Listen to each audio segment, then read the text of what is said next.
problem is, Mr. Speaker, is every time that they touch the tax code, it's the middle class that end up paying more. And thousands of small business owners and the workers they employ have told that to the Prime Minister, that they will be hurt by the tax changes that they've proposed, but he's ignored them every step of the way. But one group that won't be hurt are the millionaire investors and shareholders and people like the Prime Minister and the Finance Minister. Now, we know that he incorporated to collect thousands of dollars in speaking fees from charities.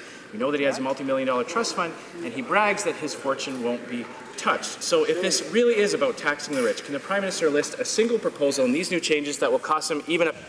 Right on with Prime Minister. Mr. Speaker, we got elected on a commitment to Canadians to raise taxes on the wealthiest 1%, to lower them for the middle class. And that's what we did. It's the first thing we got into this House to do, and that's what we've continued to work on every day, and we will continue to do that. Continue to work to make our tax system fair. If the member opposite wants to propose to raise corporate tax rates, he can do that, but we think that's a bad idea. We think competitive tax rates for small business and for corporations makes a lot of sense.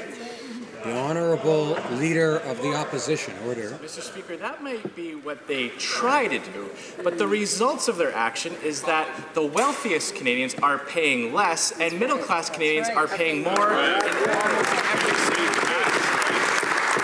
He's lost all credibility on this issue, and he continues to defend the proposals that he's put on his department's website, including the fact that many of these changes will be retroactive to this summer. So after weeks of denying that these tax changes would hurt the very people he claims to help, will the Prime Minister now finally admit that what they proposed was going to hurt the very people they claim to help? Right Honourable Prime Minister.